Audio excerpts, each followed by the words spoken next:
नमस्कार, मनी गुरु में आप सभी का स्वागत है। मैं हूं स्वाति रायना। तो बजट 2021 तैयारियां हो चुकी है पूरी और अब है एक्शन की बारी। अब सोमवार को जब वित्त मंत्री निर्मला सीतारमण बजट पेश करेंगी, उनके बजट पेश करने के साथ साथ ही लाखों करोड़ों भारतीयों की उम्मीदें भी जो वो लगाए हुए हैं इस बजट से, वो उम्मीद करते हैं पूरी होती हुई नजर आए। अलग अलग वर्गों की अलग अलग उम्मीदें हैं, चुनौतियां भी कई ढेर सारी है। कोविड से ग्रस्त इकोनॉमी को सहारा देते हुए कैसे ये जो ग्रोथ का बूस्टर डोज इस बार बजट में मिलेगा, हम सबको इसकी तैयारियों का हम जायजा लेने जा रहे हैं। आज दो खास मेहमान हैं, आज हमारे साथ परिचय करा दें। हमारे साथ हैं आज senior journalist and author Monika Halan. Monika, आपका बहुत स्वागत है मनी गुरु में। और साथ ही हमारे साथ एक और खास मेहमान हैं आज, Rakesh Jain, ED and CEO, Reliance General Insurance. Rakesh ji, आपका भी बहुत स्वागत है मनी गुरु में। तो मोनिका और राकेश से हम चर्चा की शुरुआत करें उससे पहले आज शो में क्या खास है, सबसे पहले उस पर एक नजर डाल लेते हैं। आज शो में हम खास तौर पर चर्चा करेंगे बजट 2021 से क्या है आम आदमी की उम्मीदें, इंश्योरेंस के मोर्चे पर किन राहत की है दरकार, टैक्स के मोर्चे पर क्या मिलेगी कोई राहत, साथ ही कारोबार के लिए बजट में क्या घोषणाएं हैं जरूरी।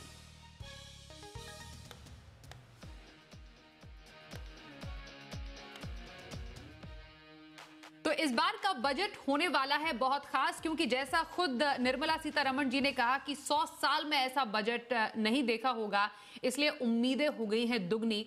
मोनिका, आपने कई बजट का विश्लेषण किया है, आपने कई बजट को बहुत करीब से देखा है, समझा है, और हमारे इकोनॉमी के हालत भी हमें मालूम है कि कोविड के दौरान और कोविड के बाद किस तरीके से हम रिकवरी की यहाँ पर इंतजार कर रहे हैं।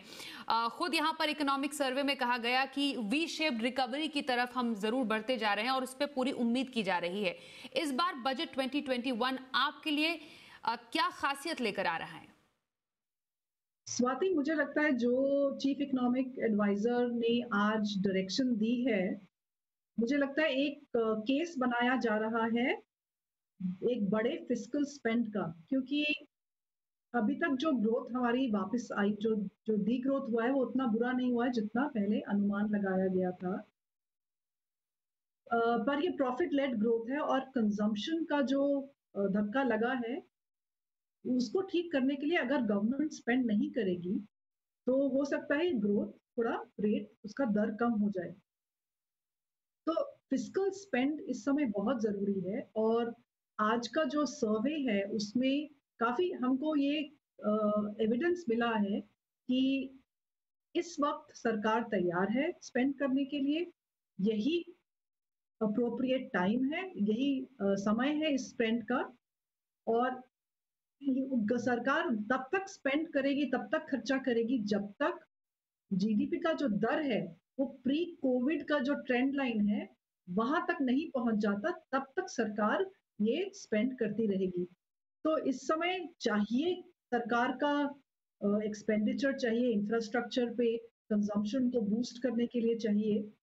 तो हमको ये अनुमान मिल गया है इस इकोनॉमिक सर्वे पे, क्योंकि सीए ने बहुत क्लियरली कहा है कि हमको ग्रोथ के लिए जाना है, हमको क्रेडिट रेटिंग एजेंसीज को इग्नोर करना है, क्योंकि ना तो स्टॉक मार्केट, ना करेंसी मार्केट, ना बॉन्ड मार्केट उनको उनकी रेटिंग्स को बहुत सीरियसली लेते हैं।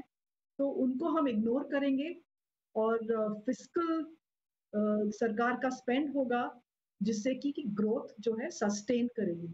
तो ये एक्सपेक्टेशन है बजट से कि सरकार की स्पेंडिंग पे काफी पुश रहेगा। तो स्पेंडिंग, कंजम्पशन, डिमांड बढ़ाने पर और इकोनॉमी को ग्रोथ का वैक्सीन देने पर इस बार बजट में पूरी तरह फोकस रहने जा रहा है। अब राकेश जी, हम आपसे समझेंगे, क्योंकि एक क्लियर पिक्चर इस बात की भी मिल चुकी है, अब तक जितने भी संकेत सरकार की तरफ से भी आ रहे हैं कि हेल्थ सेक्टर, हेल्थ केयर और खास तौर पर इंश्योरेंस की मांग जो बढ़ी है कोविड के टाइम पर और खास तौर पर कोविड के बाद, उस पर बहुत ज्यादा फोकस रहने की पूरी उम्मीद जताई जा रही है।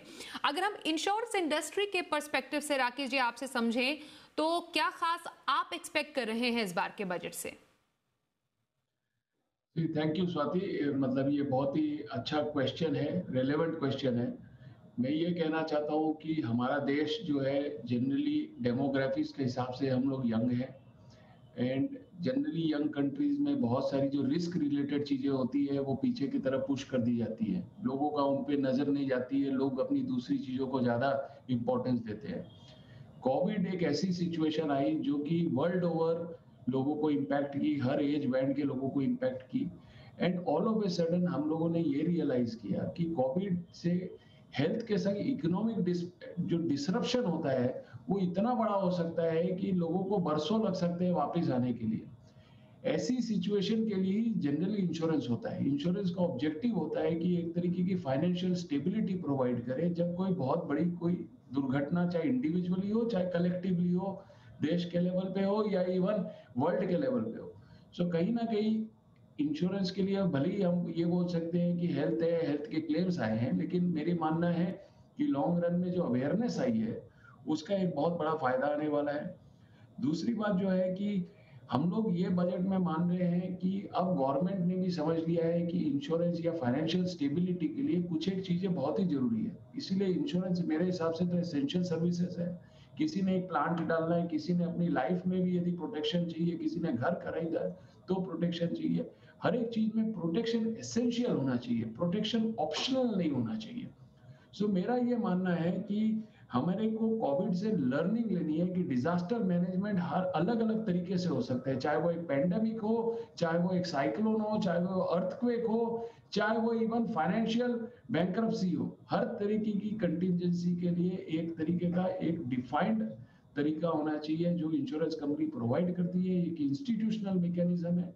इसीलिए आप देखेंगे जिन देशों ने ज्यादा प्रगति की है वहां पे ये सब मैकेनिज्म बहुत स्ट्रांग है, और इंडिया एक तरीके से बहुत पीछे है। इंडिया में penetration of insurance even Russia, Brazil, south Africa इनसे भी आधा है। सो चाइना के मुकाबले तो हम लोग एक चौथाई हैं। तो कहीं ना कहीं एक बहुत जरूरी है कि हम इस चीज का मतलब एनालिसिस करें कि इंश्योरेंस के बिना क्या हम स्टेबिलिटी भी अचीव कर सकते हैं। और ये बजट चूंकि एक यूनिक बजट है, एक पेंडेमिक के बाद आ रहा है, ऐसे साल में आ रहा है जहां हम चाहते हैं कि आगे इस टाइप की सिचुएशन हो तो हम अच्छे से हैंडल करें। तो मेरा ये मानना है कि इंश्योरेंस को एक बहुत इम्पोर्टेंट मतलब पोजीशनिंग दी जाएगी। गवर्नमेंट सरकार नई स्कीमों की सोच बढ़ाएगी और एग्जिस्टिंग स्कीमों को और अन्य लोगों की तरफ भी एनकरेज करेगी एडॉप्शन के लिए। राकेश जी, आपने इंपॉर्टेंट बात यहाँ पर ये कही है कि इंश्योरेंस एसेंशियल हो, ऑप्शनल ना हो। ये आपकी पूरी बात का एक बहुत ही बेहतरीन जिस्ट निकल कर सामने आया है। मोनिका, बजट जब भी आता है, जो आम टैक्स पेयर है या अगर सिंपल भाषा में करें हमारा देश का जो मिडिल क्लास है, वो ये उम्मीद लगाए बैठता है कि उनको टैक्स के मोर्चे पर क्या राहत मिलेगी। जो खबरें निकल कर आ रही हैं उसके मुताबिक हर कोई यही बात जानना चाहता है कि क्या पर्सनल टैक्स के मोर्चे पर कुछ बहुत राहत की उम्मीद करें मिडिल क्लास? मुझे लगता है बहुत मुश्किल है, क्योंकि 130 करोड़ लोगों में 1.5 करोड़ लोग पर्सनल इनकम टैक्स देते हैं। हमारा personal income tax to GDP ratio 2.5% है सिर्फ। जो विदेश डेवलप्ड कंट्रीज में है उसमें ये जो प्रतिशत है वो 15, 20, 30% भी होती है। तो जो पर्सनल इनकम टैक्स का दर है, जो जितना हाउस होल्ड देते हैं वो कम है। तो मुझे लगता नहीं कि वहां पे रिलीफ मिलेगा। स्पेंडिंग के लिए शायद किसी और तरीके से पैसे मिले, पर मेरा ये अनुमान है कि इस बजट में जो टैक्स का जाल है वो ज्यादा फैलाना पड़ेगा निर्मला जी को, क्योंकि एक डिस्प्रोपोर्शनेट बर्डन उस पर पड़ता है जो निकल नहीं सकता इस जाल से। जो ऑर्गेनाइज सेक्टर वर्कर है, जो एम्प्लॉई है, उसको तो देना ही देना है पर्सनल इनकम टैक्स। सेस भी वो देगा, सरचार्ज भी देगा, और जीएसटी भी वो देगा जो इनडायरेक्ट टैक्सेस पे। तो उसके ऊपर डायरेक्ट टैक्स का बर्डन है और इनडायरेक्ट टैक्स का भी बर्डन है। तो अगर policy direction tax GDP ratio बढ़ाने की है और उसमें पर्सनल इनकम टैक्स का दर बढ़ाने की है, जो रेशियो है, तो उनको जो लोग नहीं दे रहे हैं टैक्स, उनको लाने की तरकीबें सोचनी पड़ेंगी।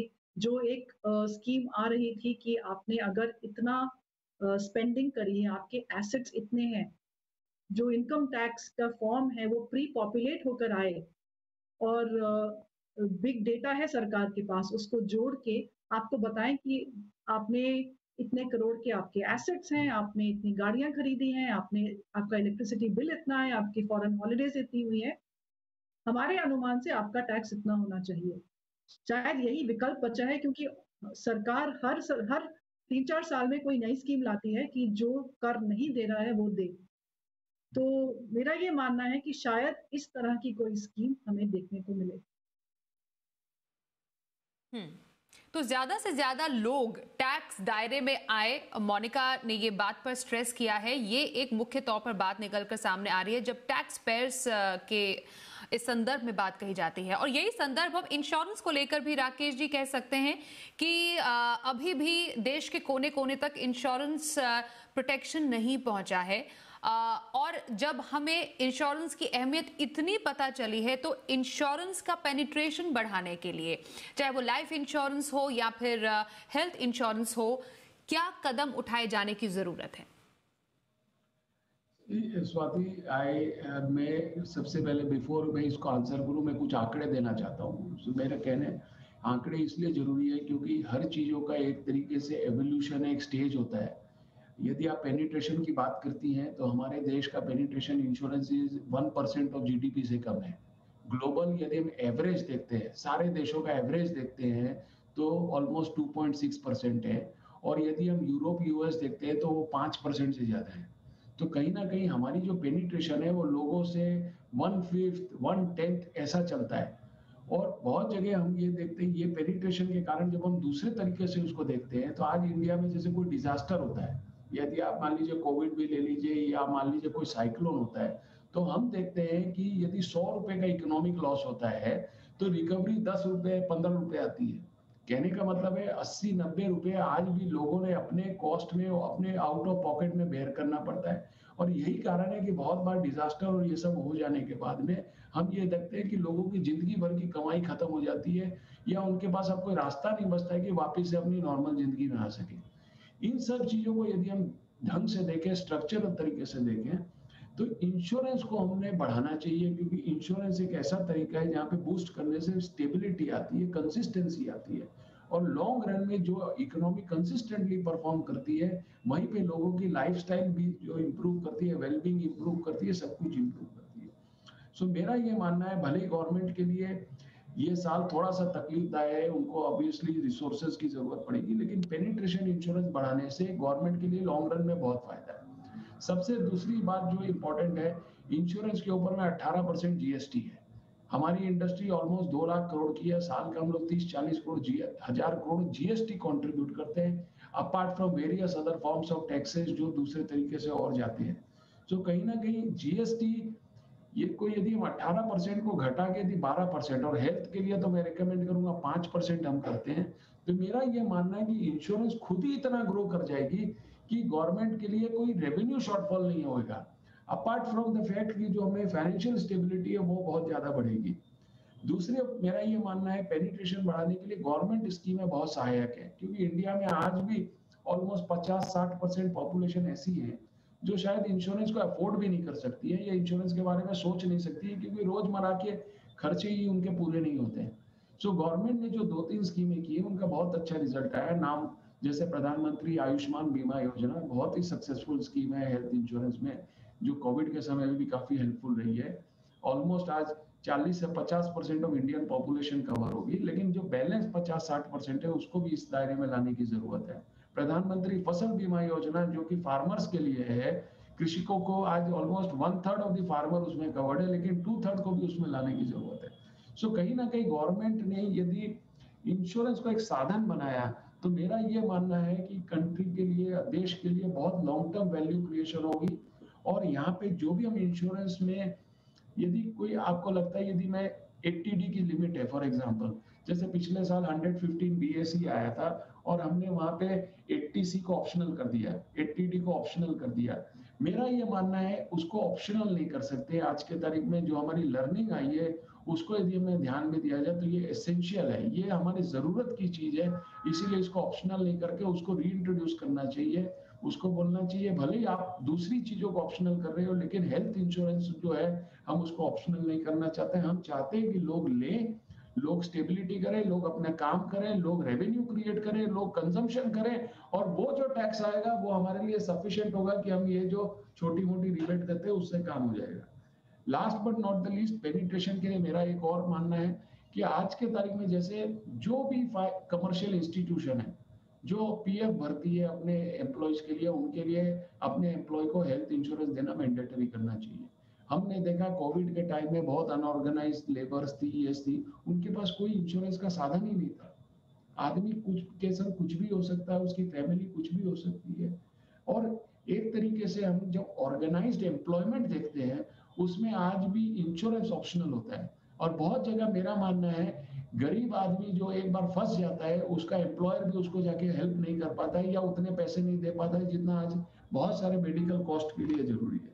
सो यदि ये सारी चीजों को आप यदि मेरे एग्जांपल्स को ध्यान में देंगी तो मैं आपको ये लगेगा कि कोई भी ऐसी चीज नहीं है कि जो छूट वाली बात है। ये एक तरीके की सोच है, समझ है, जो कि देश के लिए बहुत काम की है, जो एक स्टेबिलिटी देती है और लोगों को ये कॉन्फिडेंस देती है कि तो वो कुल अपने मिलाकर रोजमर्रा राकेश के जी, काम में जैसा डरे आपने नहीं। कहा, बहुत ही एब्सोल्युटली सर, बहुत ही अच्छे ढंग से आपने इस बात को रखा कि इंश्योरेंस को अगर आप मैंडेटरी करेंगे, अपार्ट फ्रॉम जो बाकी सोशल सिक्योरिटी बेनिफिट्स है उससे काफ़ी फायदा होगा, और इसको बहुत सीरियसली लेने की ज़रूरत है पेनिट्रेशन बढ़ाने की अगर बात करनी है तो।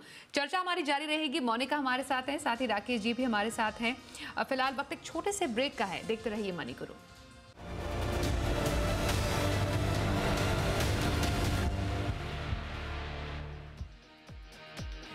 तो मनी गुरु में आज हम बात कर रहे हैं, बजट की तैयारियां पूरी हो चुकी है, किस एक्शन का अब हम इंतजार कर रहे हैं सोमवार को जब बजट 2021 पेश होगा। हमारे साथ senior journalist and author Monika Halan और साथ ही Rakesh Jain, ED and CEO Reliance General Insurance. Monika, अब तैयारियां तो पूरी हो चुकी हैं, लेकिन जो फोकस एरियाज हैं जिसका आपने भी जिक्र किया, कंजम्पशन, डिमांड, ये तमाम ऐसे एरियाज हैं जहां पर फोकस करना जरूरी है। सबसे इंपॉर्टेंटली रोजगार की भी हम बात करें और मैन्युफैक्चरिंग सेक्टर के जरिए रोजगार को बढ़ावा देने के प्रयास जो अब सरकार की तरफ से होंगे बजट 2021 में, इसके कॉन्टेक्स्ट में कैसे ऐलान का हम इंतजार करें? मुझे लगता है कि इस वक्त जो खर्चा सरकार करेगी, अब जब हम बजट की बात करते हैं, सरकार की रेवेन्यू होता है और उसका डिस्पर्सल होता है, तो 30 लाख करोड़ उसने खर्च करना है, उसमें सब्सिडी भी है और उसमें पेंशन भी है, एग्रीकल्चर को भी जाता है। तो जो एल्बो रूम बचता है सरकार के पास खर्चा करने का, एजुकेशन, हेल्थ, न्यूट्रिशन, इन सब के लिए वो बहुत ही कम बचता है। और अब ये पॉलिसी लेवल पे ये सोच मुझे लगता है इस वक्त है कि भारत का सबसे बड़ा एसेट उसकी लेबर है। हम एक लेबर पॉजिटिव इकोनॉमी है, यंग पॉपुलेशन है, और अगर हम स्किल्स, एजुकेशन, न्यूट्रिशन, हेल्थ के ऊपर खर्चा नहीं करेंगे इस वक्त, तो जो 10-20 साल का हमारा डेमोग्राफिक डिविडेंड है वो नहीं आएगा।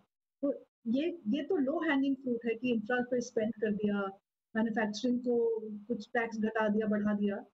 पर एक जो बड़ी सोच है, जो मुझे लगता है ये टाइम उस बड़ी सोच का है कि ये वक्त है अपने ह्यूमन कैपिटल पे निवेश करने का। ये सबसे बड़ा निवेश होगा भारत के लिए कि हम एजुकेशन, हेल्थ, न्यूट्रिशन और स्किल्स पे करें और बजट को डाइवर्ट करें जहां जो लीकिंग है, जो सब्सिडीज जा रही हैं। आपको सुनकर हैरानी होगी कि जो ग्रेन का वेयर हाउसिंग स्टोरेज है उसमें 4% खर्च करती है सरकार of the total revenue dispersal. बहुत बड़ी रकम है ये सिर्फ स्टोरेज के लिए।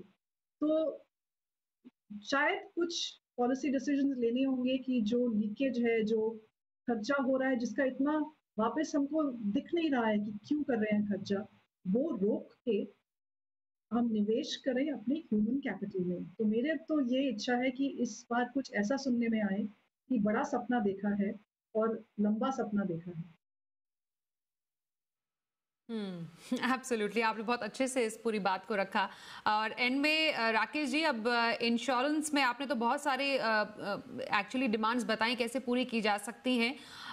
एक प्रॉपर रोड मैप जब सोमवार को हम अगर इंश्योरेंस रिलेटेड कई जो ऐलान सुनेंगे, एक प्रॉपर रोड मैप आगे आने वाले दिनों के लिए खासतौर पर इंश्योरेंस इंडस्ट्री के लिए आप एक्सपेक्ट कर रहे हैं? मेरा मानना है इंश्योरेंस की अहमियत बजट में साफ दिखाई देनी चाहिए। एंड इंश्योरेंस कैपिटल इंटेंसिव एक बिजनेस है। यहाँ पे रिस्क को हम लिखते हैं, इसको आपको उस तरीके से देखें तो कैपिटल की जरूरत है। तो मेरा मानना है शायद बजट विल इनकरेज 74% एफडीआई जो आज 49 है, तो उससे एक तरीके से ग्लोबलाइज कैपिटल आएगी और इंडिया में उसका बहुत फायदा आने वाला है जैसे जैसे इंश्योरेंस बढ़ेगा। मेरा मानना है जीएसटी रिलेटेड भी कुछ सपोर्ट आ सकता है जो कि हेल्पफुल होगा अगेन इंश्योरेंस को बढ़ाने के लिए और लॉन्ग टर्म स्टेबिलिटी।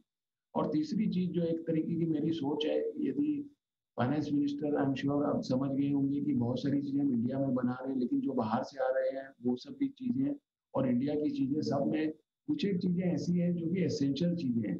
जैसे कि हेल्थ केयर के जो भी इक्विपमेंट है उसमें हमने सोचना चाहिए कि बहुत ज्यादा यदि हम कस्टम्स ड्यूटी और वो बढ़ाते हैं तो बाकी की सारी चीजें अपने आप महंगी हो जाती हैं। यदि उसको कम किया जाए तो बहुत आदमी लोग अपने आप उस चीज़ों को अफोर्ड करते हैं, यूज़ करते हैं, वो अपने आप बढ़ जाती है। सो इन सारी चीज़ों को यदि इंश्योरेंस के दायरे से देखें और यदि आप सोसाइटी के दायरे से देखें तो एकदम एकदम स्ट्रेट लाइन की तरह आती हैं। और ये सारी चीज़ों की सोच मेरे को लगता है फाइनेंस मिनिस्टर जरूर बनाएंगी। और फाइनेंस मिनिस्टर ने अब की बार अनऑर्गेनाइज लेबर्स के लिए भी उन्होंने हम लोगों से बोला था कि आप उनके इनकम प्रोटेक्शन के बारे में सोचें, आप एक प्रोडक्ट लाएं। तो ये सारी चीजें जो है हम लोग भी अपने अपने तरीके से कर रहे हैं और हम चाहते हैं कि मिनिस्ट्री या गवर्नमेंट जो है इन चीजों को समझ के एक तरीके से ऐलान करे कि ये चीजें जरूरी है या ये चीजें मैंडेटरी है। और ये यदि हो जाता है तो इंश्योरेंस इंडस्ट्री पूरी तरीके से तैयार है अपना रोल प्ले करने के लिए। बिल्कुल सर, अब ज्यादा इंतजार नहीं बाकी है। कुछ समय के बाद अब सोमवार को सुबह 11 बजे बजट 2021 पेश होगा और पिटारे से क्या क्या निकलता है ऐलानों के, इस पर हम सबकी नजर रहेगी। आज के इस खास कार्यक्रम में शामिल होने के लिए मोनिका हलन आपका और राकेश जैन जी आपका बहुत शुक्रिया, आप हमारे साथ आज शामिल हुए। तो मणिगुरु की इस आज की खास पेशकश में बस इतना ही। वक्त एक छोटे से ब्रेक का हो गया है, पर खबरों का सिलसिला जारी रहेगा। देखते रहिए जी बिजनेस।